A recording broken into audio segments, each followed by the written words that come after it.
My daughter-in-law called me, furious. I keyed your entire car to humiliate you.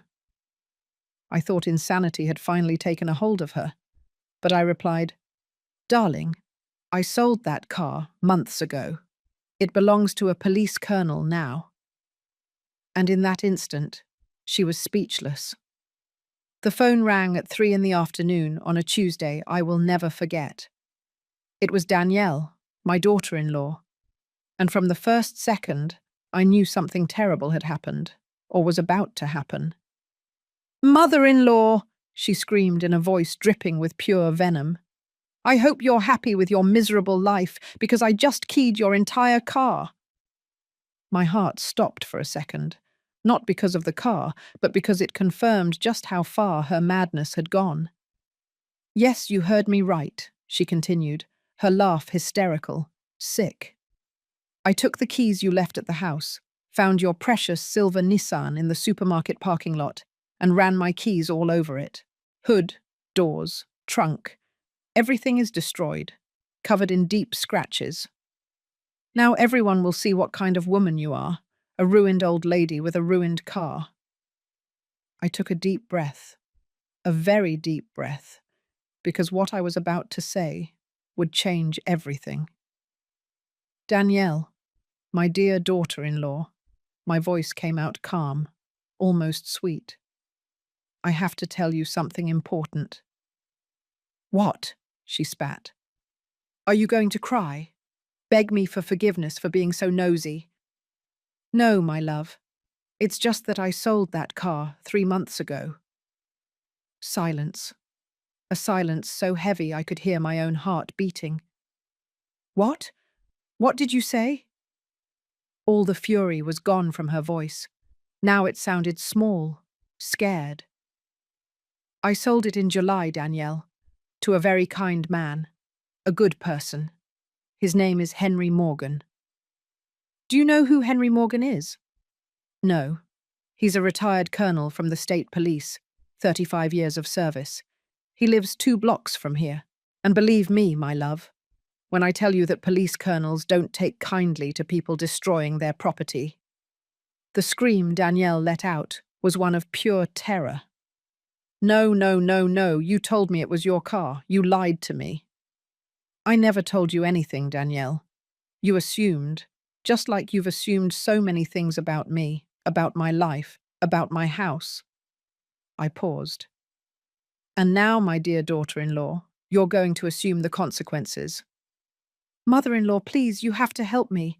Tell the colonel it was a mistake. A mistake? You just confessed to me, in great detail, that you did it deliberately to humiliate me. That doesn't sound like a mistake, Danielle. That sounds like premeditated vandalism. I heard the unmistakable sound of sirens through the phone. No, they're coming. Mother-in-law, help me. I'm sorry, my love. But as you yourself said so many times, you reap what you sow. And I hung up. My hands were shaking, not from fear, not from regret. They were shaking with something I hadn't felt in a long, long time. Power. But to understand how we got to this point, I have to tell you the whole story.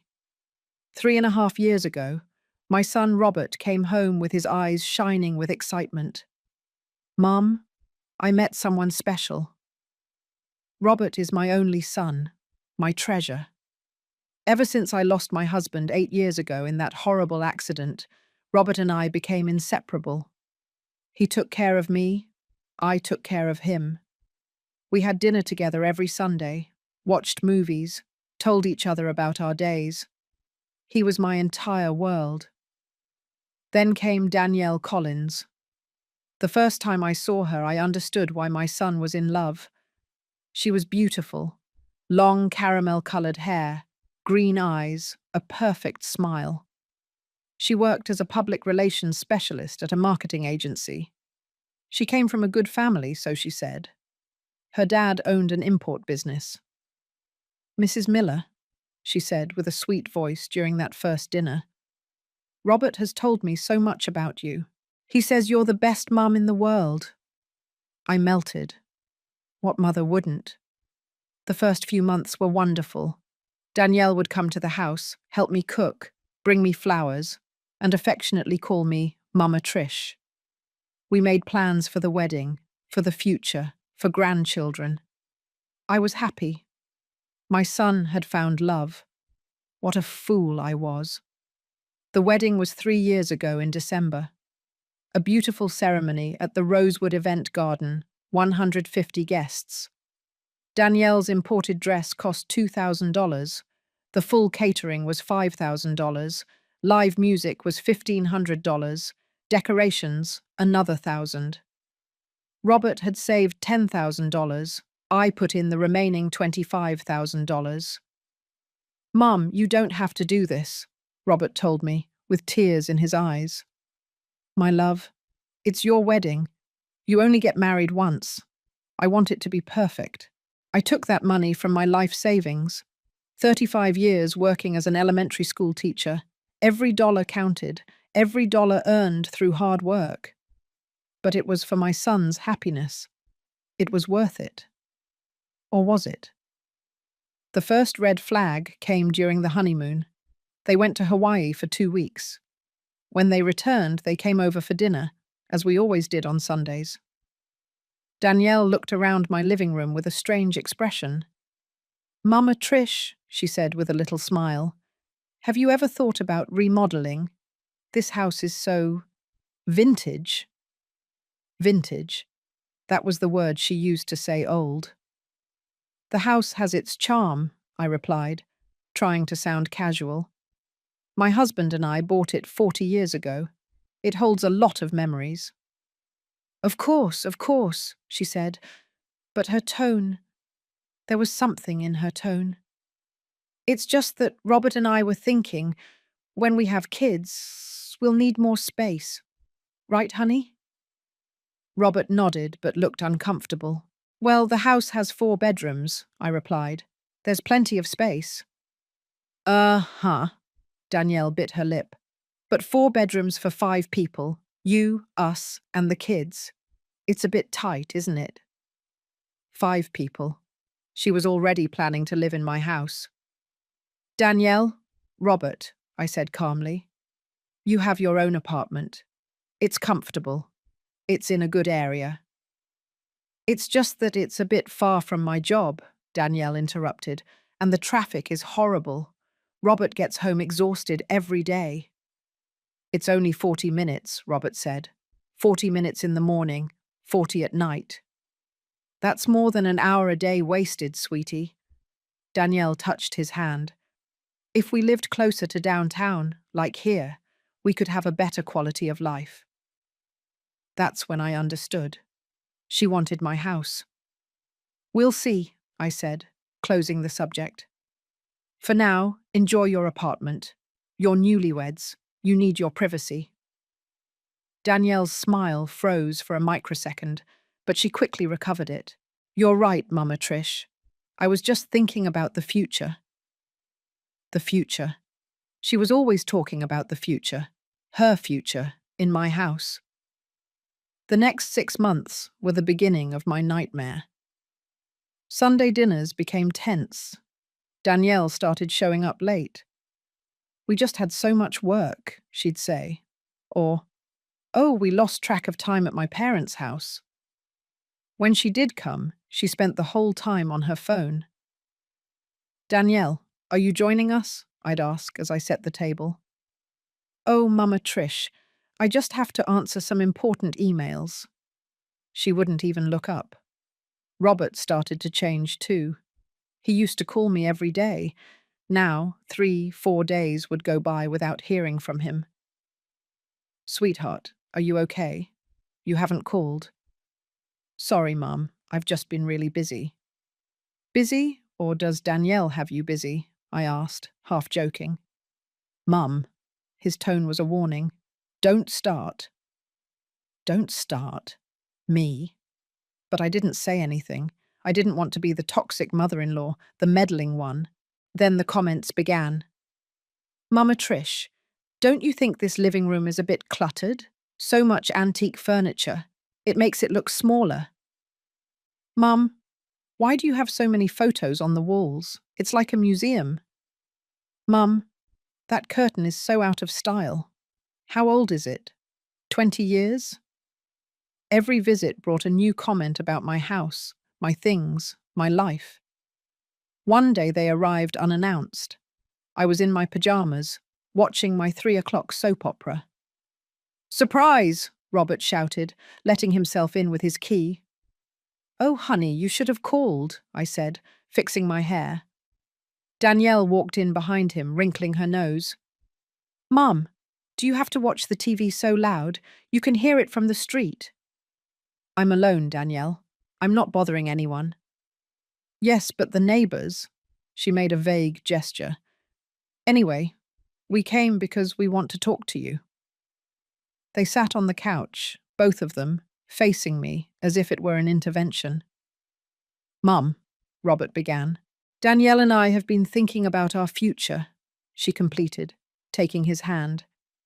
Here it comes, I thought. Here comes the bombshell. We want to have kids soon, Robert said, and our apartment is small. And you live all alone in this huge house, Danielle added with that fake smile. 4 bedrooms, 2 bathrooms, a yard, for just one person.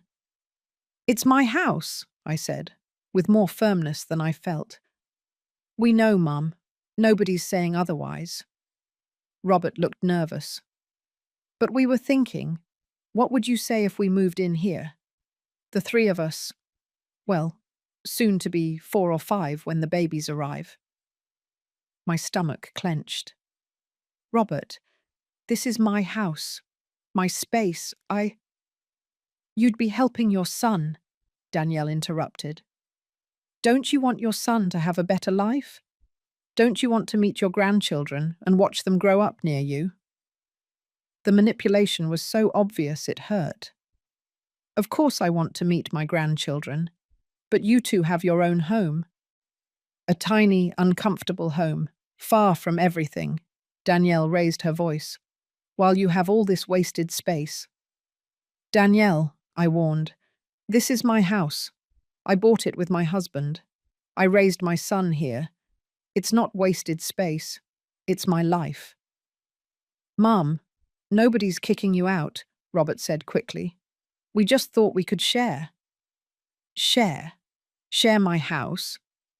You could keep the master bedroom, Danielle offered, as if she were doing me a favor. We'd take the other 2 for us and the baby, and the 4th can be a study. How generous of you, Danielle, allowing me to keep my own room in my own house. It doesn't have to be like this, Mum. Robert looked desperate. We just wanted to propose it. Well, you've proposed it, and my answer is no. Danielle stood up abruptly. You know what? You're selfish. A selfish old woman who'd rather be alone in her big house than help her own son. Danielle, Robert shouted, but she had already stormed out, slamming the door so hard it made the pictures on the wall tremble. Robert looked at me with pleading eyes. Mum, please. Robert, if you want a bigger house, find one. Save up, get a loan. But this house is mine, and as long as I'm alive, it will remain mine. My son left without another word, and I was left alone, shaking, feeling like I had just lost something precious. I didn't know that was only the beginning. 2 months after that conversation, things got worse. Robert barely spoke to me. When he did, he was short, distant. My loving son had become a stranger. And Danielle? She looked at me with pure hatred every time we saw each other. One Saturday, I went to the market early. I needed to do my weekly shopping. Vegetables, fruits, chicken. The Saturday market is my ritual. I get there at 7 in the morning when everything is fresh. I got home around 11, with my heavy bags, tired but happy, and then I saw the cars parked in front of my house. 5, 6 cars, unfamiliar. Music coming from my living room, voices, laughter. I opened the door with my heart racing. My living room was full of people, people I didn't know. 25, 30 people, young, dressed in smart casual, with wine glasses in hand, electronic music playing from my speaker, golden balloons that said 30 hanging from my lamp. What? I dropped a grocery bag. Danielle appeared from the kitchen with a tray of appetizers. Ah, you're here, she said with a giant smile. Everyone, this is Patricia, the tenant who still lives here. Tenant? Did she just call me a tenant in my own house? The laughter died down. Everyone looked at me. A blonde woman in a tight dress looked me up and down. Oh, you seriously still have tenants, Danny? How awkward. I know.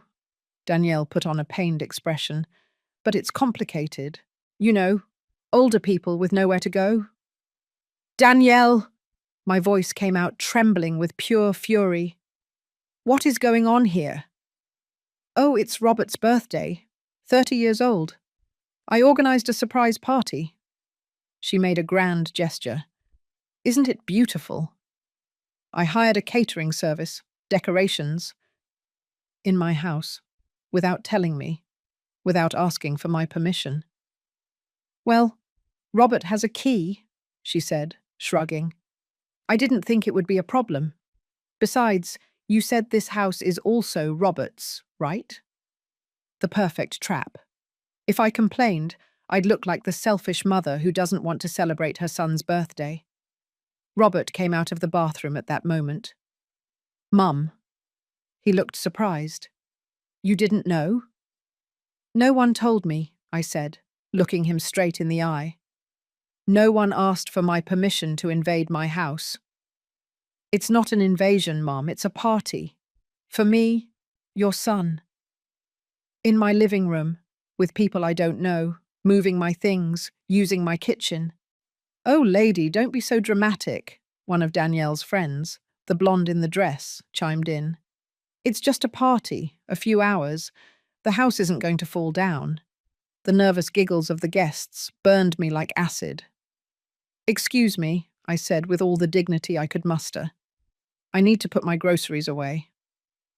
I walked to the kitchen. My kitchen was destroyed. Dirty dishes everywhere, open wine bottles, empty pizza boxes, the sink full. And worst of all, my good china, the set my mother gave me that I only use on special occasions, was being used to serve snacks. Be careful with that plate, I told a young man who was serving himself chips on my grandmother's porcelain plate. Relax, Grandma, he said, laughing. I'm not going to break your antique. Grandma? He called me Grandma, a stranger in my house. Danielle came into the kitchen. Patricia, can you put your bags in your room? They're in the way. In the way? My groceries were in the way in my own kitchen? Danielle, I need everyone to leave. What? No, the party's just getting started. You didn't ask my permission. This is my house, and I want them to leave. Mama Trish. Her voice turned sweet, manipulative. It's Robert's birthday. Your only son. Are you really going to ruin it because of your selfishness? It's not selfishness to defend my space. You know what? Danielle came closer, lowering her voice so only I could hear. You're a bitter woman. A bitter old woman who can't stand to see her son happy. You cling to this house as if it's the only thing you have, because it is the only thing you have. You have no life, no friends. You have nothing but this old furniture and your pathetic memories. Every word was a stab. And let me tell you something else, she continued, her green eyes shining with malice. Sooner or later, this house will be Robert's. And when it is, the first thing I'm going to do is throw out all this vintage trash and remodel everything. And you'll be in a nursing home, where you should have been a long time ago. I froze. Not from shock, not from fear, but because in that moment, something inside me broke. Or rather, something inside me woke up. You know, Danielle, I said, with a calm that surprised even me. You're right. She blinked, confused. What? You're right. I'm an old woman clinging to her things. You're right. This house will be Robert's one day. You're right about everything. I smiled, a small, calm smile. Enjoy your party. And I went to my room. I closed the door. And for the first time in months, I didn't cry, because I had already cried enough. Now it was time to act. That night, when everyone had left, leaving my house a disaster that I had to clean up, I made a decision. I needed to know who I was really dealing with. On Monday morning, I called Mrs. Evans. Mrs. Evans lives in the corner house. She's 72 years old and is what Danielle would call nosy, but I call it attentive and observant. Patty, she said when she came over for coffee, I knew you'd come talk to me sooner or later. Mrs. Evans, I need you to tell me everything you've seen. And boy, had she seen things. 2 weeks ago, she began, I saw your daughter-in-law leaving your house. I thought you had been there. But when I passed by your house later, your car wasn't there. She left alone, with papers in her hand. Papers? Yes. And the next day, I saw her meeting a man at the corner cafe. A man in a suit. They talked for about 2 hours. My stomach clenched.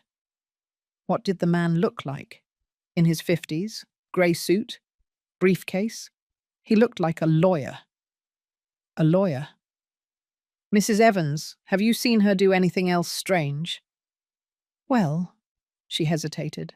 I don't want to stick my nose where it doesn't belong, but 3 days ago, I saw her taking pictures of your house, from the outside, and from the inside when you left the window open, with her cell phone, like she was cataloguing everything.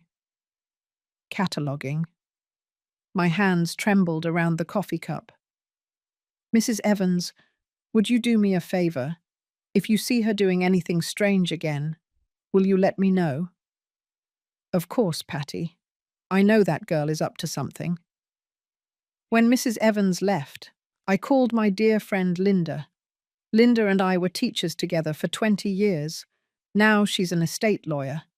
And if anyone could help me understand what Danielle was plotting, it was her. My friend, I said when we met in her office that afternoon, I need you to tell me something with complete honesty. If someone wanted to take my house from me, how would they do it? Linda looked at me seriously. What's going on, Patricia? I told her everything. The party, the comments, the unannounced visits, the lawyer. Linda sighed. There are several ways. The most common is a declaration of incompetence. That's when they declare a person incapable of managing their own affairs, due to dementia, mental illness, senility. If you're declared incompetent, you lose all your legal rights, and a relative can obtain power over your assets. The coffee I had drunk wanted to come back up. Can they just do that? No. They need proof, medical reports, testimonies, psychiatric evaluations. But, my friend took my hand, if someone is determined and has resources, they can build a convincing case. Linda, can you investigate something for me? In your network of lawyers, has anyone inquired about my property? Has anyone tried to get copies of the deed? That's confidential, my friend, but let me make a few calls. 2 days later, Linda called me urgently. My friend, you need to come to my office, now. When I arrived, she had a folder in front of her. Patricia, sit down. I sat, my heart pounding like a drum. 3 weeks ago, someone tried to obtain a certified copy of your house deed using a power of attorney. What? A power of attorney supposedly signed by you, giving full authorization over your assets to Robert Miller. My son, my own son. But I never signed that. I know. That's why we rejected it. The signature didn't match the one we have on file. It was an attempted forgery.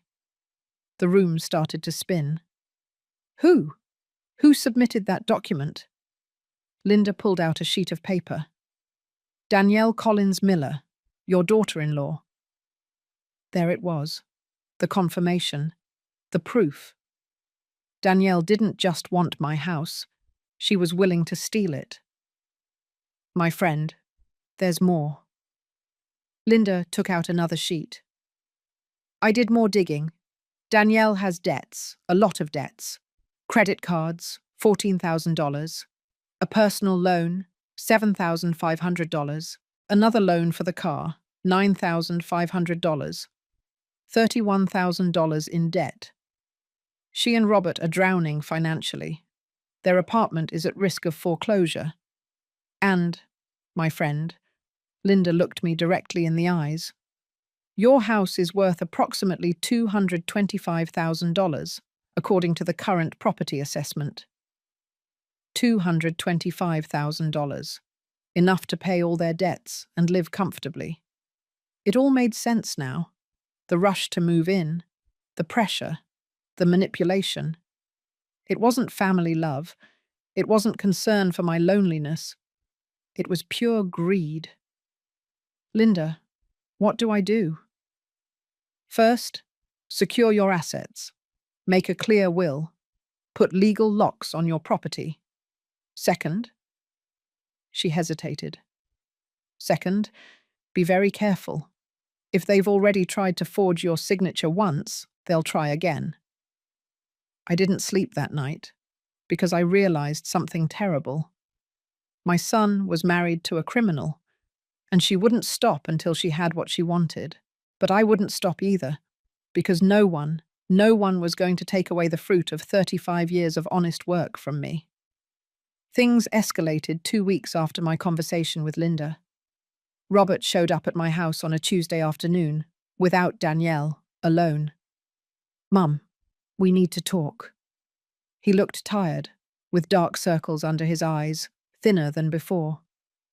Of course, sweetheart. Do you want some coffee? No, Mum. Sit down, please.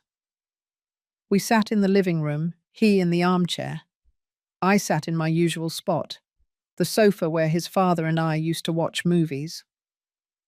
Mum, he began, without looking me in the eye. Danielle and I are worried about you. Worried? Yes, we've noticed changes. What kind of changes? Well, he rubbed his face. The other day we came over and you left the stove on. Remember? I blinked. Stove on? I never leave the stove on. Robert, I didn't. And last week when I called you, you told me you were going to the supermarket. I called you again 2 hours later and you told me you were going to go to the supermarket, as if you didn't remember our conversation. Honey, that's not true. Mum, he interrupted me. We've also noticed that you repeat the same stories over and over again, the same anecdotes about Dad, about your job. It's normal to remember. And you forgot my birthday. I had to remind you. That was a lie. I never forget my son's birthday, March 23rd. I would never forget it. Robert, what's going on here? Mum. He finally looked at me and his eyes were wet. Danielle and I think you need to see a doctor, a specialist. My blood ran cold. A specialist?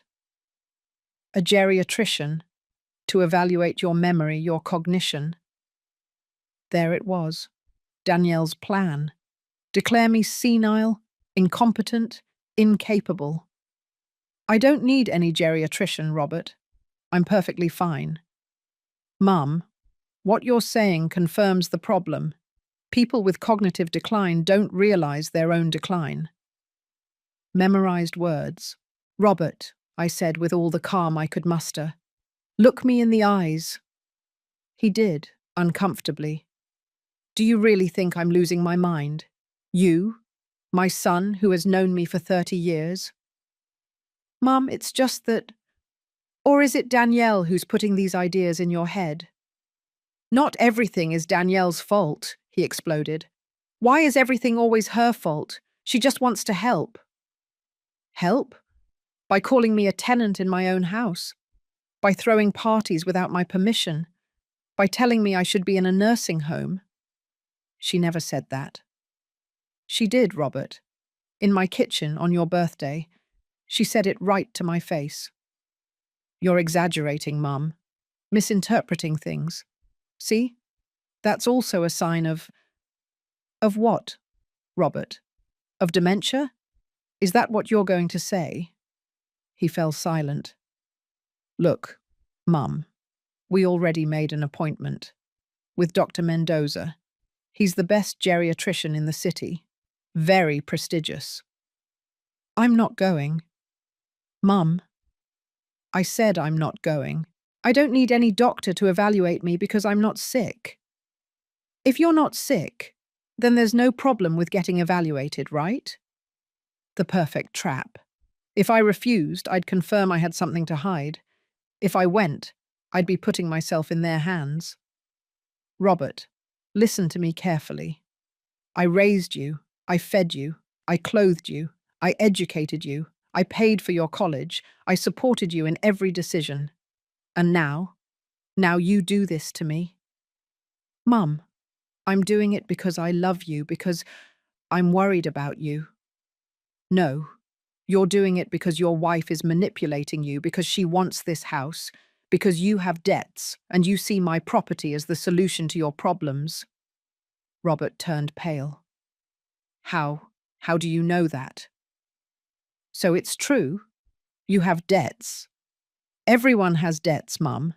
It's normal. $31,000 are not normal debts, Robert.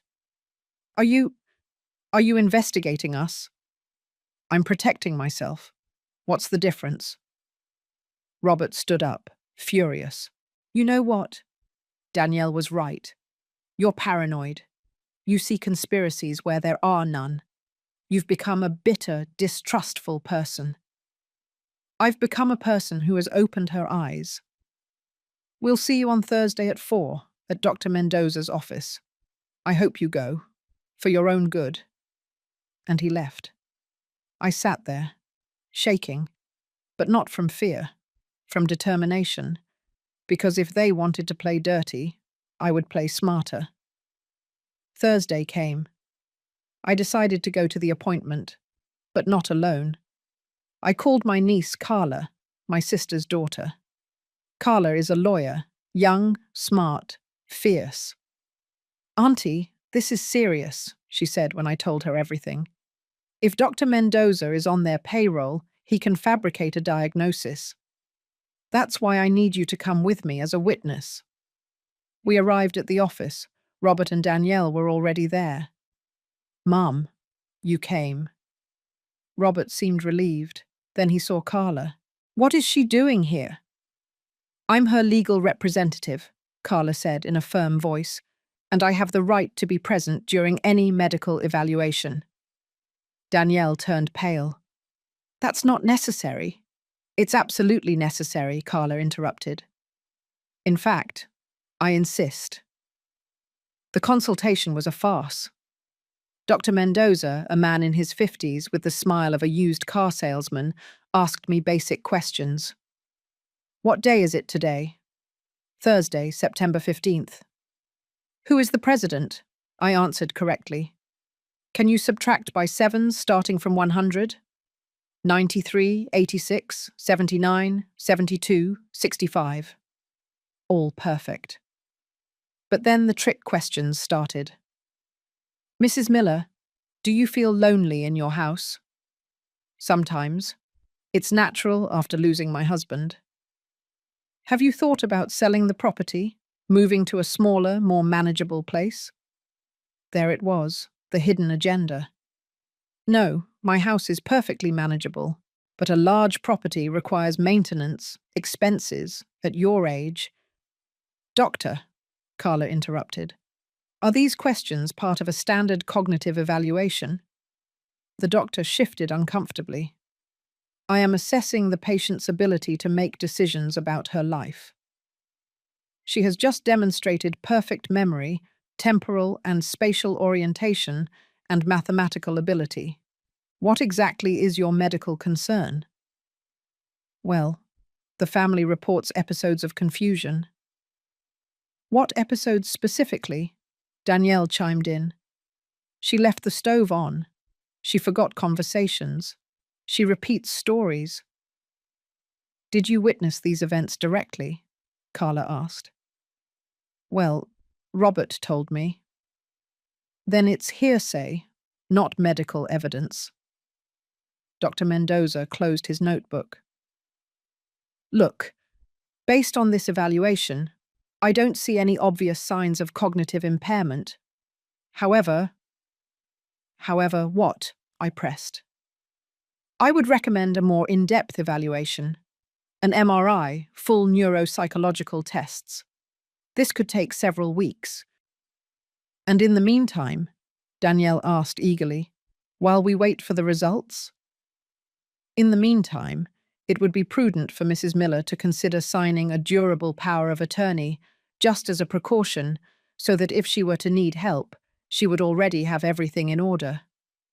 There it was, the real goal, the power of attorney. I'm not signing anything, I said, standing up. This consultation is over. Mum, Robert stood up. The doctor is trying to help you. No, sweetheart. The doctor is trying to help you, and I'm not going to allow it. Mrs. Miller, the doctor used his most condescending voice. I understand it's difficult to accept that you need help. It's part of the process. Denial is common in patients with... Be careful what you're about to say, doctor, Carla warned, because if you issue a diagnosis without solid medical evidence, I can sue you for malpractice. The doctor turned pale. I'm not diagnosing anything, just recommending. Your recommendations are noted and will be part of the legal record if this escalates. We left the office. Robert caught up with me in the parking lot. Mum, why are you making this so difficult? Difficult? I'm making it difficult. I looked him straight in the eyes. Robert, that doctor wanted me to sign a power of attorney so you could control my assets. Don't you see what's happening? What's happening is that you need help, and you're too stubborn to accept it. What's happening, I said with a broken voice, is that your wife has you so manipulated that you no longer recognize your own mother. Enough, he shouted. Enough of blaming Danielle for everything. I'm sick of it. You know what? If you don't want our help, fine. Take care of yourself, just like you've always wanted. And he left. Carla hugged me as I cried in the parking lot. Auntie, this is going to get worse before it gets better. I know. You need to protect yourself. Legally, financially, emotionally. Tell me what to do. And Carla, bless her heart, gave me the plan. That night, in my empty, silent house, I made the most important decision of my life. I would not be a victim. I called Carla. Auntie, are you sure? Once we start this, there's no going back. I'm sure. Tell me what I have to do. For the next 2 weeks, I executed my plan with military precision. Step 1, secure my assets. The first thing was the car. My 2018 silver Nissan Sentra, 54,000 miles. I had taken care of it like it was gold. It was worth about $14,000, according to the sales websites. I posted the ad on a Wednesday. By Friday, I had 5 interested buyers. One of them was Mr. Henry Morgan. He arrived promptly at 10 in the morning. A man in his late 60s, straight back, firm gaze. 35 years in the state police, retired colonel. Mrs. Miller, he said after inspecting the car, it's in excellent condition. I'll offer you $13,500. Cash. Cash. I have the money in the bank. We can go right now, do the transfer with a notary, and in 2 hours the car is mine. Mr. Morgan, can I ask you something personal? Of course. If someone were to damage this car, say, key it completely, what would you do? He looked at me with those police eyes that have seen everything. Ma'am, I'm a retired colonel. I have contacts throughout the state and municipal police. If someone damages my property, I file a report immediately. And believe me, when a retired officer of my rank files a report, the matter gets investigated. Why do you ask? Just curious. He smiled. He didn't believe me, but it didn't matter. Deal? Deal. That afternoon, $13,500 in cash was deposited into my new bank account, an account that neither Robert nor Danielle knew about. Step 2. Move my savings. I had $60,000 in my lifelong account. The account where Robert was listed as the beneficiary. The account whose bank statements were mailed to my house, where Danielle had a key. Carla helped me open a new account at another bank. Digital, no paper statements, with two-factor authentication. I transferred everything. Every dollar, plus the $13,500 from the car. Total in the new account, $73,500. In the old account, I left $250, enough to make it look like it was still active, but not enough to be worth stealing. Step 3. Armor plate my house. With Linda, my dear friend and lawyer, I made several legal moves. First, a new will. Crystal clear. The house to Robert, but only after my death. And with a clause. If he tried to take it from me beforehand, the inheritance would be voided and the property donated to a children's foundation. Second, a life estate deed. This meant that although the house would eventually be Robert's, I had the right to live in it until my death. No one could kick me out. Third, a revocable power of attorney granted only to Carla. If anything happened to me, she would make decisions about my medical and financial affairs. Not Robert, not Danielle. Auntie, Carla told me, this is going to infuriate them when they find out. I know, but it's my protection. Step 4. Surveillance. Here came the tricky part. I called my nephew, Javier. He's an IT security technician. I explained the situation. Aunt Patty, what you're asking me is, well, it's intense. I know, but I need proof, evidence of what they're planning. Are you sure? Once you see what they're saying, you won't be able to unhear it. I'm sure. Javier installed 4 hidden cameras in my house. One in the living room, inside a wall clock. One in the kitchen, inside the microwave I no longer used. One in the entryway, inside a picture frame. One in the hallway, inside the smoke detector. All connected to an app on my phone. I could see and hear everything in real time. And everything was recorded to the cloud. Auntie, this is legal because it's your house, but be careful what you do with the recordings. I'll only use them if it's absolutely necessary. I gave a copy of the house keys to Danielle 2 days later. Danielle, I said over the phone, sweet as honey. I've been thinking. Maybe you're right. Maybe I'm being too closed-minded. Here, keep this copy of the keys, in case you need anything from the house when I'm not here. Silence on the other end. Really, Mama Trish? Really, we're family, aren't we? Wow, I don't know what to say. Thank you. You're welcome, my love. I hung up and smiled. Because now, every time she entered my house without my permission, I would know. I would see it. I would record it. Step 5. The performance. The hardest part. Acting. Acting like I was defeated. Acting like I was confused. Acting like I was weak. I started calling Robert with silly questions. Sweetheart, What day do the Social Security checks come? Mom, the 28th of every month, like always. Oh, right, I forgot.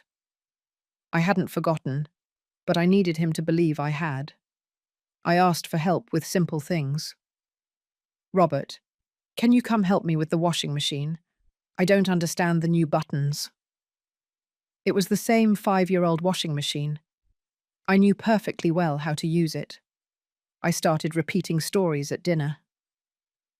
Did I tell you about the time your dad and I went to the Florida Keys? Yes, Mum. 3 times. Really? Oh, forgive me. I saw the look he exchanged with Danielle. That look of, see? I told you so. Perfect. I accidentally let something burn on the stove. Nothing dangerous, just a little rice. Mom, you left the stove on. Did I? Oh my goodness. What is wrong with my head? More meaningful glances. For 2 weeks, I gave them exactly what they wanted. An elderly, confused woman who was losing her faculties. And all the while, I was watching. The recordings were pure gold. Recording from September 18th, 3:47 p.m. Danielle and Robert in my living room. I was supposedly out at a doctor's appointment. Robert. Danielle, did you see how she forgot she'd already told us that story? It's the 3rd time this week. Danielle. Yes, Robert. It's getting worse. That's exactly why we have to move fast, before she does something foolish, like donating the house to a church or something. Robert. I wouldn't say that. My mum wouldn't. Danielle. Your mum is senile, Robert. How much more proof do you need? She already tried to refuse Dr. Mendoza. Thank God she didn't sign anything that day, because if she had, we would have lost our chance. Robert. Our chance for what? Danielle. To protect her. To protect her assets, which is your inheritance, which is our future. Robert. Danielle. Danielle. What? Are you going to tell me we don't need the money? Robert. We owe $31,000. $31,000. The bank has already threatened to sue us. Our apartment is at risk. And your mum has a $225,000 house all to herself. Does that seem fair to you? Robert. It's not about fairness. It's her house. Danielle. And soon it will be yours. It's your natural inheritance. We're just speeding up the process. For everyone's good, including hers. Because if she loses her mind completely and ends up in a facility, who do you think will pay for the nursing home? We will, with money we don't have. It's better that she sells the house now, while she can, and moves to a place suitable for her age, and we use the money to pay off our debts and secure our children's future. Robert. We don't have children yet. Danielle. Why do you think we can't afford them? Robert, that's my point. Everything would change if… Robert. If my mum wasn't in the house anymore. Danielle. Exactly, look. I'm fond of her, I really am. But it's time for her to accept reality. It's time for all of us to accept reality. Long pause.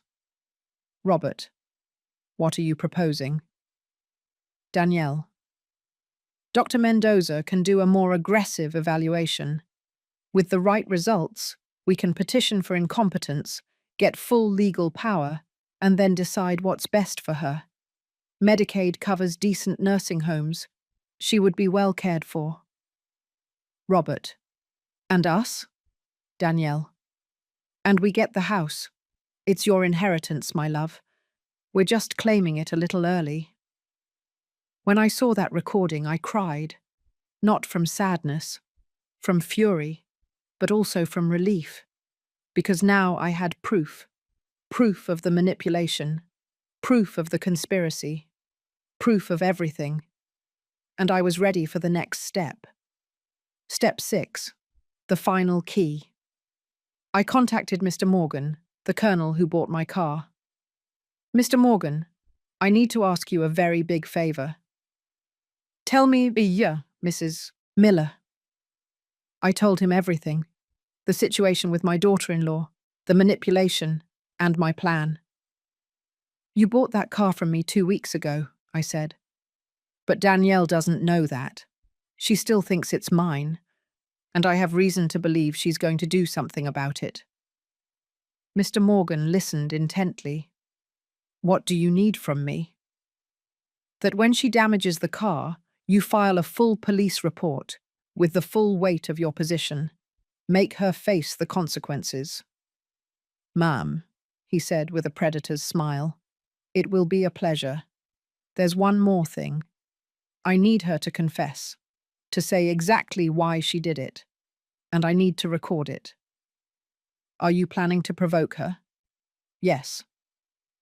I like the way you think, Mrs. Miller. Count on me. For the next week, I played my best role. I was depressed, confused, weak. I told Robert I was feeling unwell. Maybe you're right, sweetheart.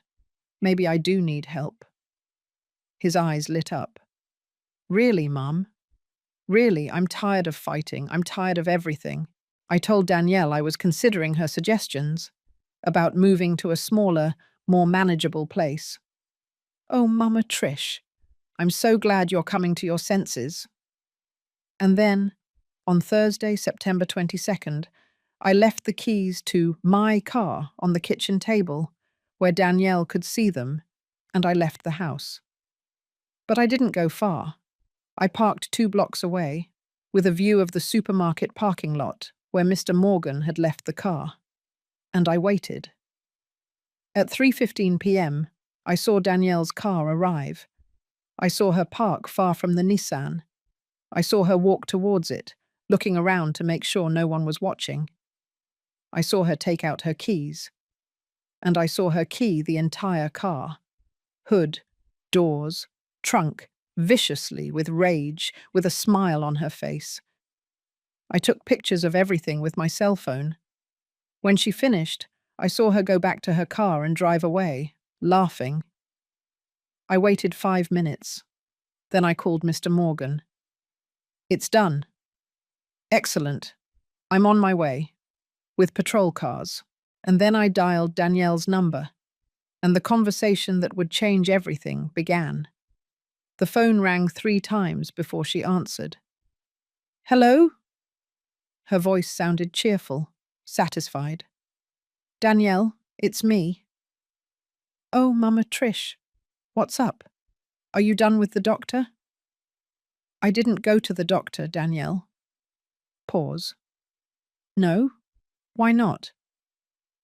Because I had other things to do. Important things. Oh, well.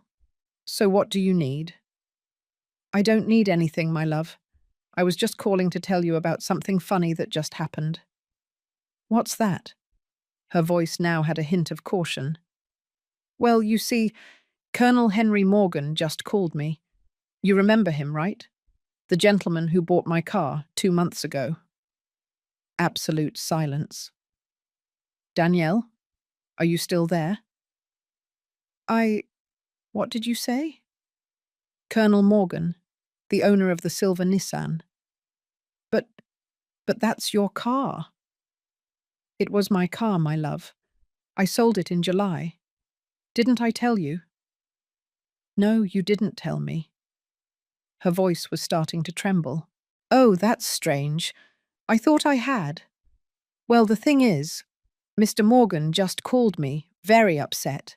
It seems someone completely keyed his car. Everything. The poor man is devastated. I didn't.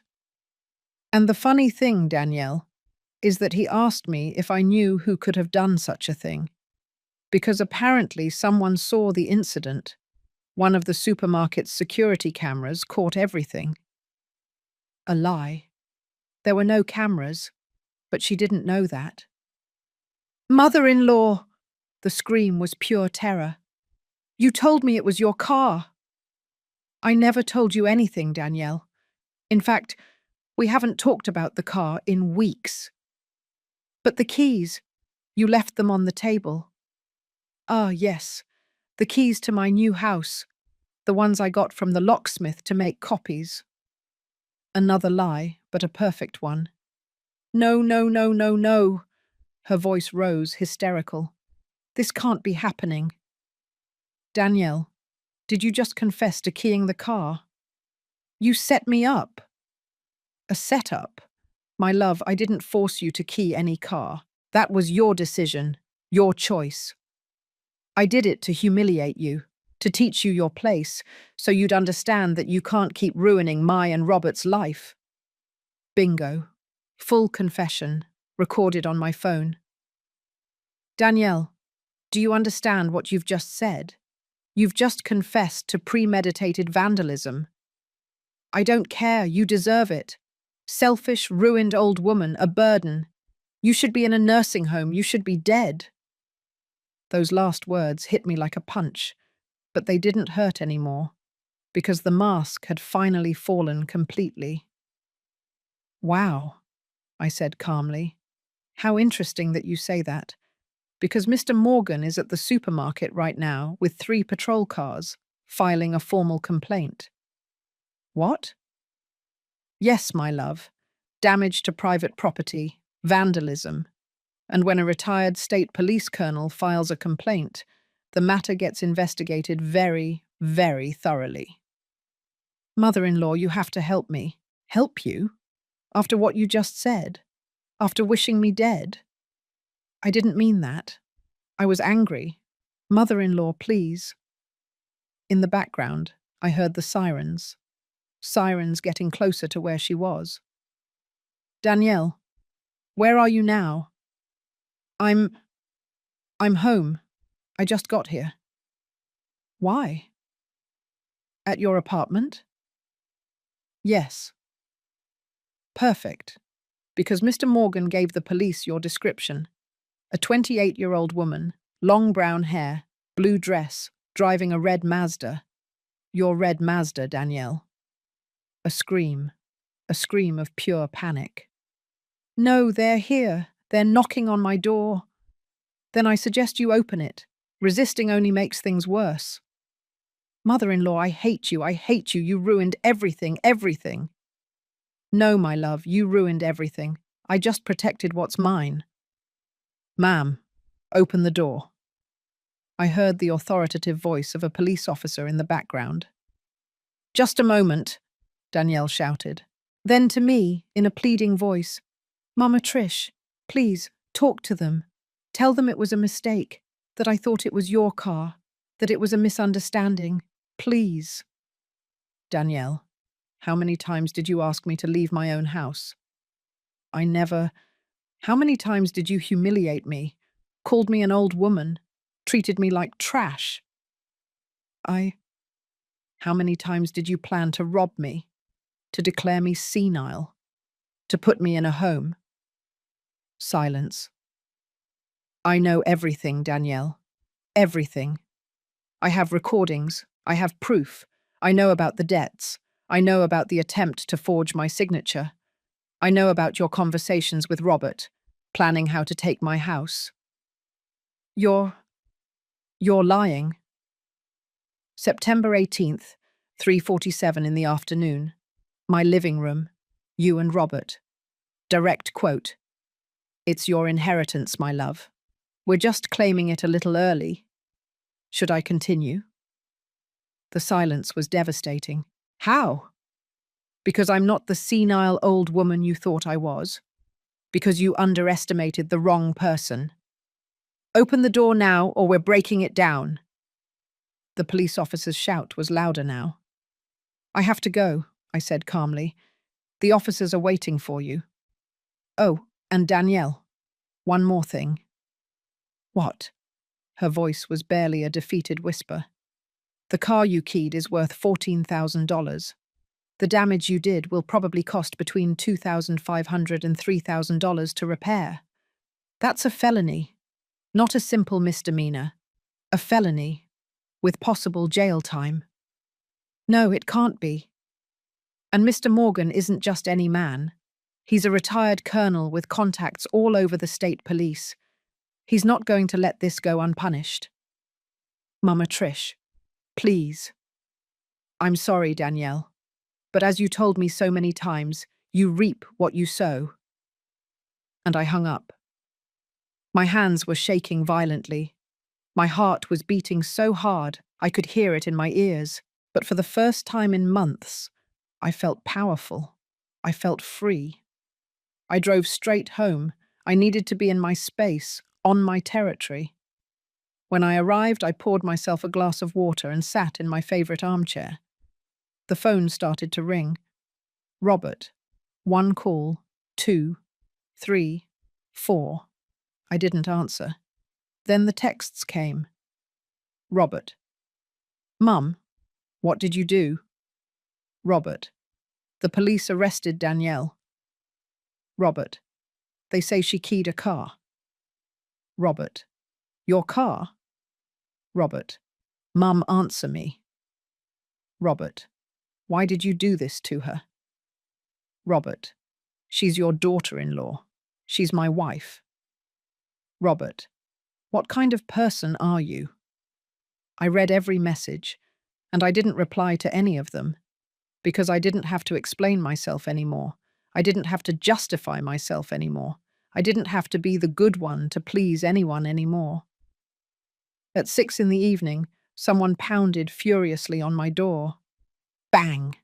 Bang! Bang! Mum, open up! It was Robert. I took a deep breath and opened it.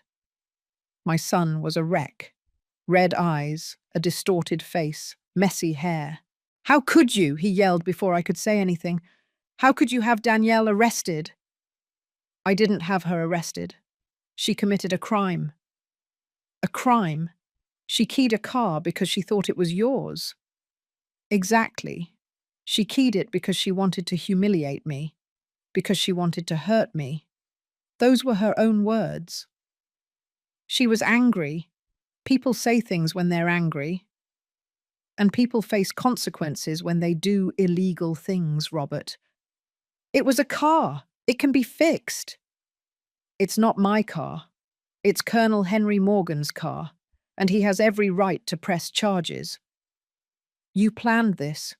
This was all a trap. Yes, I planned it, I admitted without shame. Because your wife has been plotting for months how to steal my house, how to declare me senile, how to put me in a home. And I defended myself. That's a lie. Really? I took out my phone. Do you want to hear the recordings? His face turned pale. What? What recordings? The recordings from your living room, from my living room, from my conversations with Danielle, from your conversations with Danielle. I looked for the file. For example, this one from September 18th. Want to hear it? Mom, no.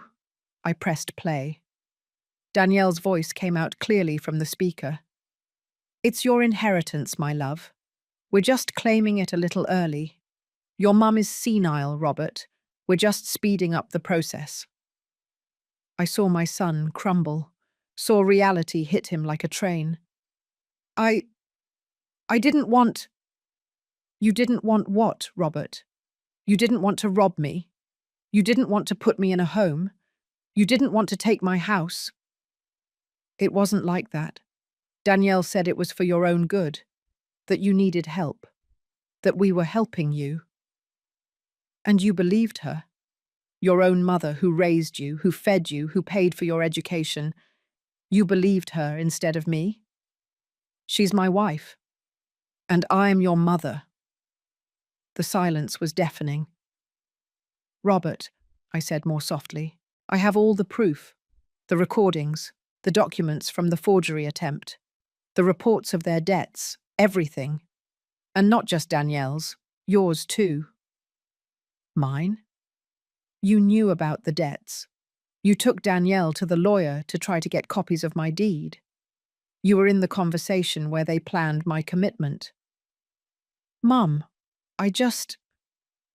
You just wanted the money, the house, the inheritance, but not when I die naturally. No, you wanted it now.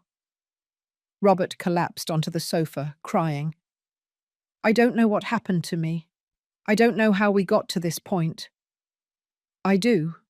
Danielle manipulated you, filled your head with poison, and you let her. I have debts, Mum. A lot of debts. The bank is pressuring us. We could lose the apartment. And you thought my house was the easy solution. I just wanted things to get better. Well, you made them worse, my son. Much worse. He wiped his face with his hands. What's going to happen now? Now Danielle faces criminal charges. Damage to private property. If Mr. Morgan wants to press it, she could face up to 2 years in jail. Mum, please, talk to him. Tell him to drop the charges. Danielle can't go to jail. Why should I do that? Because we're family. Danielle stopped being my family the day she called me an old burden who should be dead. Robert looked at me with wide eyes. She said that. She did. On the phone. 3 hours ago. It's recorded too. My son covered his face. My God. Robert, I have a question for you and I need you to be honest. What? Do you really believe I'm losing my mind? You who have known me for 30 years, or were you just following Danielle's script? A very long pause. I don't know. At first I thought it was real. But then I started to doubt. But Danielle was so sure. And I wanted to believe her. Why? Because if it was true, then we weren't the bad guys. We were the good guys helping a sick mother.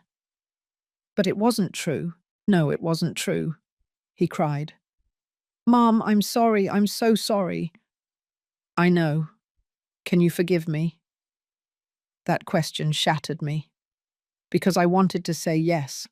I wanted to hug him and tell him everything would be okay. But I couldn't. Not yet. Robert, forgiveness isn't instantaneous. It's something that's earned. With actions, not with words. What do you need me to do? First, divorce Danielle. Mum, it's non-negotiable. She tried to rob me. She tried to forge my signature. She wished me dead. And you expect me to maintain a relationship with her? But I love her. You love a lie. You love the mask she used to trap you. But you just met the real Danielle. I can't just leave her. She's arrested. She's scared. And she should be. Actions have consequences. Mom, please. Second, I continued, therapy. You need therapy to understand how you let yourself be manipulated, to work on your codependency issues, to heal. And you? Us? Our relationship? That depends on you, on whether you're really willing to do the work, to face the truth, to choose your mother over your wife. That's not fair. Life isn't fair, honey, but it is just when it's our turn. And now it's your turn. Robert stood up, staggering. I need to go see Danielle. I need to talk to her. Go ahead. But when you walk out that door, think carefully about what you want. Because you can't have us both. You have to choose. Why are you doing this to me? Because I love you. And because you need to learn that manipulating your mother, trying to rob her, and wishing her dead isn't love. It's abuse. And I will not tolerate abuse anymore. My son left without another word, and I was left alone. But this time the loneliness didn't hurt, because it was a chosen loneliness, a loneliness with dignity. 3 days after Danielle's arrest, my phone rang. It was Carla. Auntie, you need to come to my office, now. What happened? Danielle hired a lawyer. She wants to negotiate. I arrived at Carla's office an hour later. In the conference room were Carla, my niece and lawyer, Mr. Morgan, the colonel, a 50-something lawyer in an expensive suit named Mr. Ruiz, and Danielle. My daughter-in-law looked terrible. No makeup, dirty hair, deep dark circles under her eyes. She had spent 2 nights in a holding cell before Robert paid the $2,500 bail. When she saw me walk in, her eyes filled with tears. Mama Trish. Mrs. Miller, I corrected her. Mr. Ruiz spoke up. Mrs. Miller, Mr. Morgan, thank you for coming. We are here to reach an agreement that benefits all parties. What kind of agreement? Mr. Morgan asked in a voice of steel. My client acknowledges that she made a serious mistake, an impulsive error, born of emotional stress and family conflicts. She is willing to pay for the complete repair of the vehicle. $2,750, said Mr. Morgan. That's what 3 body shops quoted me. Danielle turned pale. She clearly didn't have $2,750. Additionally, the lawyer continued, my client is willing to apologize publicly and sign an agreement in which she commits to not approach Mrs. Miller anymore.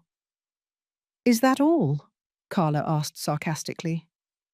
We are asking that Mr. Morgan drop the criminal charges. In exchange, my client pays for the damages, and both parties move on with their lives. No, I said simply. Everyone looked at me. I'm sorry, said the lawyer. I said no. I do not accept any deal. Mrs. Miller, the lawyer smiled condescendingly, understand that if this goes to trial, it could take years. It's expensive, draining. I don't care. Mama Trish, Danielle spoke for the first time, her voice broken. Please, I know I was wrong. I know I was horrible to you, but please don't ruin my life over this. Ruin your life? Danielle, you tried to ruin mine. I was desperate. We have debts. We're drowning. I didn't know what to do. So you decided to rob me. I wasn't going to rob you. We just wanted you to see reason, to understand that we needed help. Help? Danielle, you tried to forge my signature. You tried to have me declared senile. You organized a whole plan with a corrupt doctor to take away my legal rights. And you call that help? I just wanted what was best for everyone. Liar. You wanted what was best for you. The lawyer intervened. Mrs. Miller, I understand your anger, but consider this. If you drop the charges, my client can avoid a criminal record. She can keep her job. She can have a normal life. And me? When was I offered a normal life? When I was being humiliated in my own home? When they were planning to put me in a home? When I was wished dead? Those are serious accusations, said the lawyer. With recordings to back them up, Carla replied. In fact, we have the transcripts right here. She pulled out a thick folder. Conversations where Mrs. Danielle Collins Miller explicitly plans how to have my aunt declared incompetent, how to forge documents, how to manipulate medical evaluations. The lawyer opened the folder. He read. His face turned serious. This changes things. Indeed, said Carla. Because now we're not just talking about damage to property. We're talking about attempted fraud, forgery of documents, conspiracy to commit a felony. Each of those charges carries a sentence of 2 to 6 years in prison. Danielle began to sob. Please, Mama Trish, please don't do this to me. I'm not doing anything to you, Danielle. You did this to yourself. You'll have to live with the guilt, she suddenly screamed, of knowing you sent your son's wife to prison, that you destroyed his marriage, that you ruined his life. No, I said with deadly calm. You ruined his life. You manipulated him. You used him. You turned him against his own mother. I just defended myself." "Ladies," Mr. Morgan interrupted, "I understand the emotions here, but let's be practical. Mrs. Miller, what do you want?" Everyone looked at me. I took a deep breath. "I want justice." "Justice can take many forms," said the Colonel. "Then these are my conditions, non-negotiable." I took out my own list, the one Carla and I had prepared. 1. Danielle pays Mr. Morgan $2,750 for the car repairs, in cash, this week. "I don't have—" "Shut up," I growled at her. For the first time in my life, I growled at someone, and it felt good. 2. Danielle signs a full confession of everything she did. Attempted fraud, forgery, conspiracy, everything documented and notarized. "That's self-incrimination," protested the lawyer. "It's the truth, and it's my condition." 3. Danielle divorces Robert, immediately, without asking for alimony, without asking for anything. She leaves with nothing. "No," Danielle shouted. "I love Robert. Do you love him? Or do you love the inheritance you thought he would have?" She didn't answer. 4. Danielle signs a permanent restraining order. She does not come near me. She does not come near my house. She does not contact me. For the rest of my life. And 5, I finished. If Danielle complies with all of this, Mr. Morgan will drop the criminal charges, and I will not press the additional charges of fraud and forgery. Absolute silence in the room. It's too much," Danielle whispered. "It's generous," I replied. "Because the alternative is that you face all the charges. Damage to property, fraud, forgery. We're talking about 6 to 8 years in prison. And believe me, I have all the necessary evidence to beat you in court." Mr. Ruiz looked at his client. "Danielle, we need to speak in private." They left the room. 15 minutes later, they returned. Danielle's eyes were red, but there was a defeated acceptance on her face. "I accept," she said in a broken voice. "All the conditions?" "All of them." "Including the divorce?" "Yes." "Good. Carla, prepare the documents." "They're already prepared, Auntie." My niece was efficient. For the next hour, Danielle signed document after document. The full confession of her actions, the payment agreement to Mr. Morgan, the express divorce petition, the restraining order. With each signature, I watched her crumble a little more. And I felt no pity. I felt justice. When she was finished, Mr. Ruiz stood up. "Mrs. Miller, I hope you are satisfied." "I will be when I receive confirmation of my son's divorce." Danielle looked at me with eyes full of hatred. "You won? Happy?" "This isn't about winning, Danielle. It's about protecting what's mine and teaching you that you can't manipulate, lie, and steal without consequences. You ruined my marriage. You ruined your marriage when you chose greed over love. Robert will never forgive you." "Maybe, but I'd rather have my son hate me for defending myself than love me for letting myself be humiliated."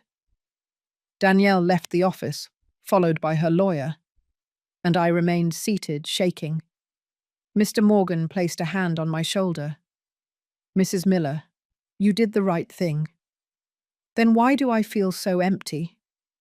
"Because justice doesn't always feel good, but it is necessary." Carla hugged me. "Auntie, I'm proud of you." "Really? Really, not many women of your generation have the courage to stand up for themselves like this." I smiled sadly. I had no choice. It was either defend myself or let myself be destroyed. You chose to defend yourself. And that, Auntie, is power. That night, in my house, my phone rang. "Robert, I hesitated before answering. Hello? Mum. His voice sounded destroyed. Danielle told me about the agreement, about the divorce. I'm sorry, honey. You're sorry? Really? I'm sorry you have to go through this, but I don't regret protecting myself. You're forcing me to divorce the woman I love. I'm not forcing you to do anything, Robert. Danielle signed because she knew the alternative was prison. She chose. You put her in that position. She put herself in that position when she tried to rob me. It's not all black and white, Mum. You're right. But some things are very clear. Trying to forge your mother's signature to steal her house is wrong. Wishing your mother-in-law dead is wrong. Manipulating your husband against his mother is wrong. Silence. Robert, I have a question. What is it? If I had been weak, if I hadn't defended myself, if I had let Danielle go ahead with her plan, where would I be right now? Long pause. I don't know. I do. I'd be in a home, declared senile, without rights over my own property, in a nursing home paid for by Medicaid while you two sold my house and spent my money. Mum, is that the end you wanted for me? No, I never wanted that. But you allowed it.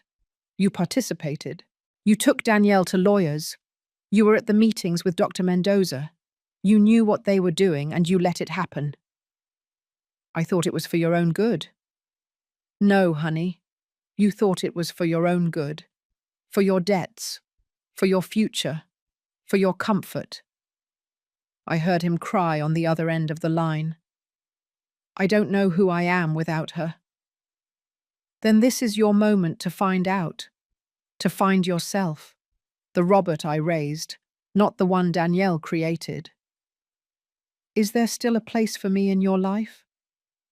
That question broke my heart. There is always a place for you, Robert. You are my son. But that place now has boundaries. It has respect. It has dignity. You can no longer come and go as you please. You can no longer manipulate or use me. If you want to be in my life, it has to be on my terms. And what are your terms?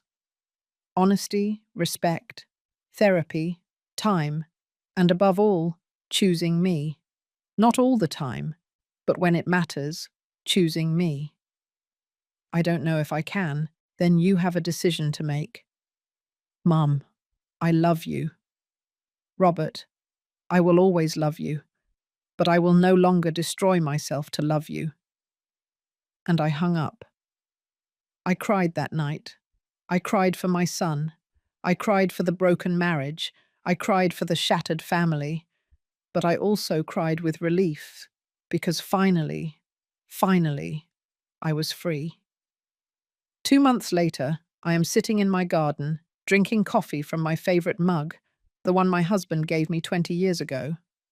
The November sun is perfect. Not too hot, not too cold. Mr. Morgan received his $2,750. His car looks brand new, and he has become an unexpected friend. He now comes for coffee on Thursdays. Danielle and Robert are officially divorced. The process took 6 weeks, express, as we agreed. Danielle moved back in with her parents. She lost her job at the marketing agency when they found out about the arrest. Now she works in a call center, earning $2,500 a month. Her debts are still there, eating her alive. The last I heard, she was in court-ordered therapy, part of the deal for Mr. Morgan to drop the charges. And Robert. My son is living alone in his apartment. He sold many of his things to cover the debts. He's in therapy too. He calls me once a week. Short, awkward conversations at first, but honest. 3 weeks ago, he came to the house, for the first time in months. He knocked on the door. He didn't use his key. Mum, Can I come in? Of course, my son. He sat in the living room, awkwardly. You look good, he said. Thanks, you look tired. I am. Working, paying off debts, therapy. It's exhausting, but necessary. Yes, Mum, I came to tell you something. I'm listening. You were right. About everything. About Danielle. About me. About everything. I felt a lump in my throat. My son. No, let me finish. I was an idiot. A manipulated idiot, yes, but an idiot nonetheless. I allowed someone to convince me that attacking my own mother was okay, that stealing from you was justified, that humiliating you was for your own good. He wiped away tears. And the worst part is that a part of me knew. I knew it was wrong, but it was easier to believe Danielle than to face the truth, that we were broke, desperate, and willing to do anything for money. Robert. When I was married to her, I was a different person. A person I don't like. A person who could look his own mother in the eyes and tell her she was crazy when he knew she wasn't. But you're in therapy now. You're working on yourself. Yes, and it's the hardest work I've ever done, because it means accepting that I was the villain too. Not just Danielle. Me. I got up and sat next to him. My son, we all make mistakes. This wasn't a mistake, Mum. It was a series of horrible decisions, and you suffered because of them. But I survived. Because you're strong, stronger than me. No, my son, I'm strong because I had to be. And you are too. That's why you're here. That's why you're doing the work. Can you forgive me someday? I'm already forgiving you. Little by little. Every time you come. Every time you're honest. Every time you choose truth over comfort. Can we rebuild our relationship? Yes, but it will be different. It won't go back to how it was before. I know. It will have boundaries. It will have respect. And if you ever again allow someone to treat me the way Danielle treated me, it's over. Forever. Understood. I hugged him, and he cried in my arms like he did when he was a little boy. Last week, Mrs. Evans came to visit me. Patty, the whole neighborhood is talking about you. Really, what are they saying? That you're a warrior, that you stood up to your manipulative daughter-in-law and won. You have half the ladies in the neighborhood asking me how you did it. I laughed. There's no magic formula, Mrs. Evans. I just refused to be walked all over. Well, a lot of us need to learn that. Rose, from the corner, her daughter-in-law treats her horribly too, and she just takes it. Tell Rose to come over for coffee. I'll tell her my story. And so it began. One by one, ladies from the neighborhood came to my house. Ladies with manipulative daughters-in-law. Ladies with sons who ignored them. Ladies who felt they were worthless. And I told them my story. Not to brag, but to empower them. Because if I, at 67 years old, could defend myself, they could too. A week ago, Linda called me. My friend, I have news. Good or bad? Depends. Remember how Danielle tried to forge your signature? How could I forget? Well, it turns out it wasn't the first time. We investigated further. She tried the same thing with her best friend's parents and with an uncle who had money. Really? It's a pattern. Danielle seeks out elderly people with property, gains their trust, and then tries to take their assets. She's almost a professional. My God. The good news is, with your case and the other reports, the district attorney's office is building a bigger case.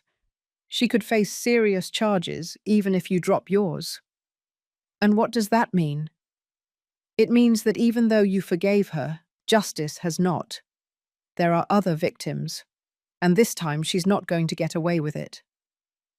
I was silent, processing. My friend, are you okay? Yes, it just gives me chills to think that she was really a professional con artist and that my son was married to her. That's why you should be proud. You not only protected yourself, you protected Robert too, even if he doesn't see it that way yet. Thank you, Linda, for everything. That's what dear friends are for. Yesterday was a special day. Robert called. Mum, can I come visit tomorrow? There's something I want to show you. Of course, honey. He arrived at 11 in the morning, with a folder in his hands. What's that? My finances, organized, with a payment plan. I opened the folder. There were spreadsheets, projections, budgets. I'm going to pay off all my debts in 18 months, no more. I'm going to live on the bare minimum, no luxuries, no excesses, just work and pay. Robert. And when I'm done, I want to start over, for real, without debts, without this weight on my shoulders. And Mum, I want to apologize, not with words, but with actions. You're already apologizing with this. It's not enough, so I want to do something more. He took out another document. This is a notarized waiver of any right to your property while you are alive. I looked at him, surprised. You don't have to do that. Yes, I do. Because this is how I prove to myself that my love for you has nothing to do with your house or your money, that I love you because you are my mother. Period. Tears ran down my face. My son, the house is yours. It has always been yours. And if someday you decide to leave me something, it will be your decision. But I am not going to wait for it.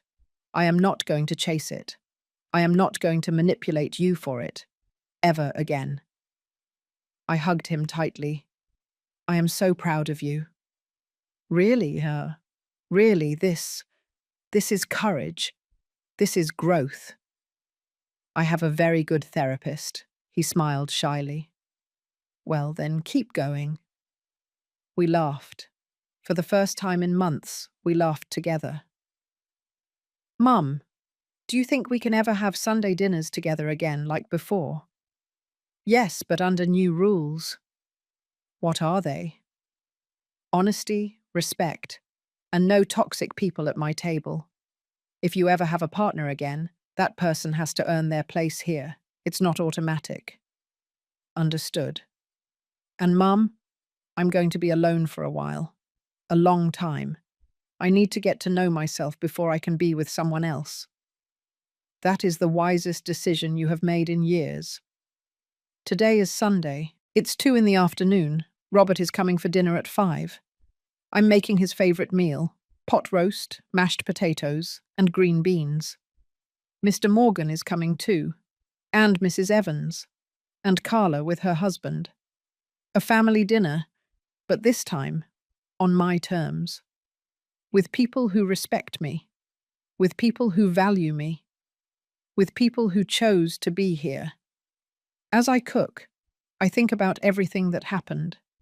The pain, the betrayal, the humiliation.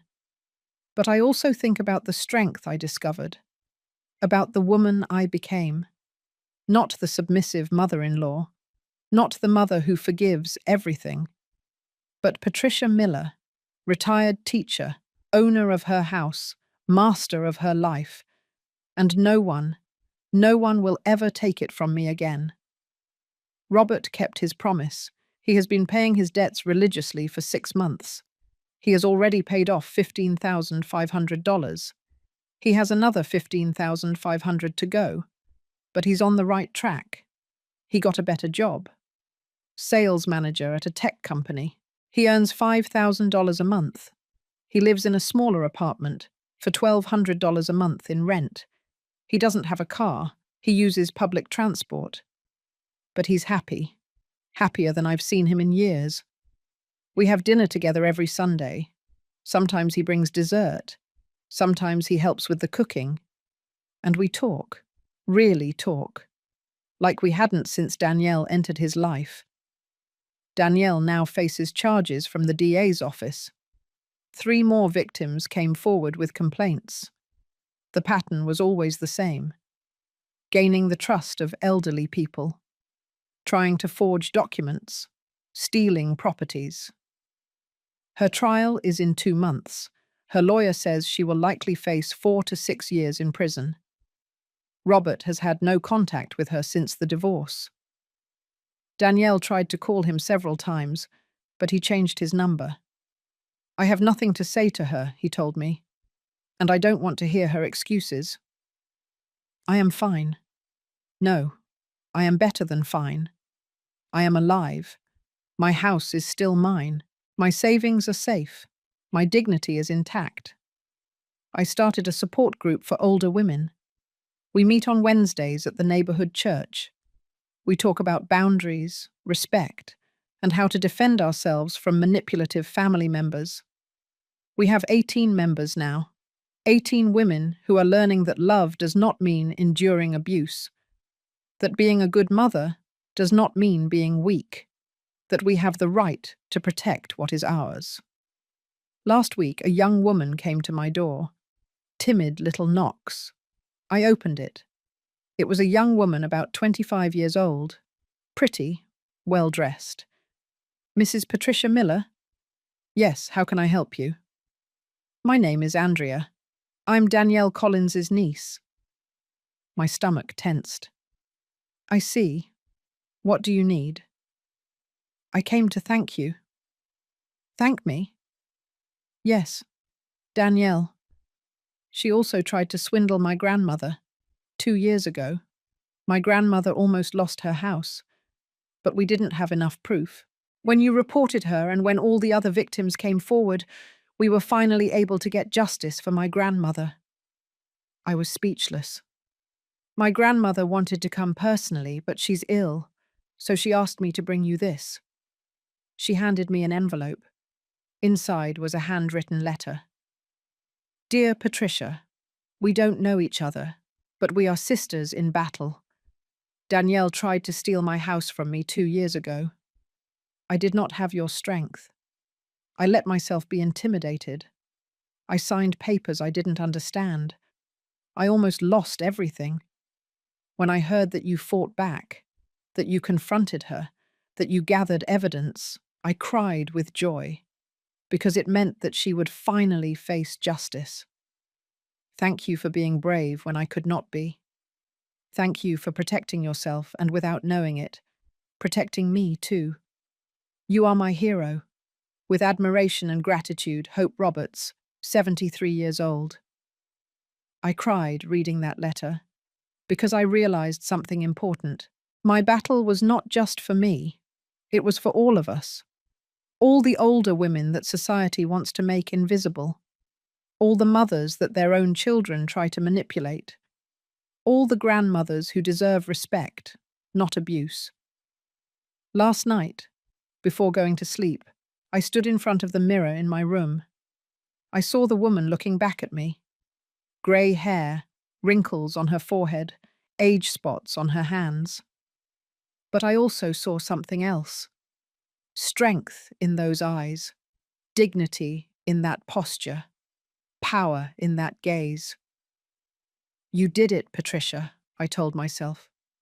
You did it. And I smiled. Because it's true. I didn't just survive, I triumphed. If you are listening to this story and you can relate, if you have a daughter-in-law, a son-in-law, a child, or any family member who is manipulating you, if you feel pressured to give up your house, your money, your autonomy, if someone makes you feel like you are a burden, a nuisance, an inconvenience, listen to me carefully. You are not the problem. You are not crazy.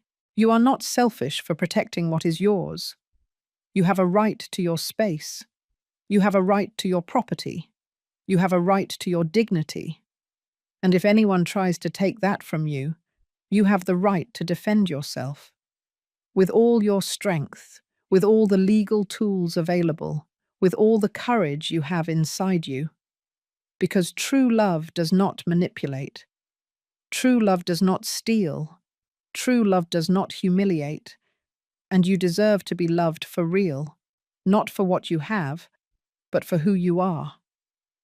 Today, at 67 years old, sitting in my house, drinking coffee from my favorite mug, surrounded by people who respect me, I can say with certainty, I am Patricia Miller, retired teacher, mother, survivor, warrior, and no one ever again will make me feel less than that. This was my story, the story of how my daughter-in-law tried to destroy me, and how I destroyed her first. Not with malice, but with justice. And if my words can help even one woman to defend herself, then every tear, every sleepless night, every moment of pain was worth it. Because now I am free, and you can be too. You just have to have the courage to say, enough, this is mine, I matter. And believe me, when you finally say it, everything changes. The end. Patricia Miller closed her journal, put away her pen, and went out to the garden where Robert was waiting for her to plant rose bushes. Mother and son, working together. Not in the house they almost lost, but in the house she saved. And as the afternoon sun bathed the garden in golden light, Patricia smiled. Because finally, after so much pain, she had found peace. Not the peace of surrender, but the peace of victory. And that, dear reader, is the best peace of all.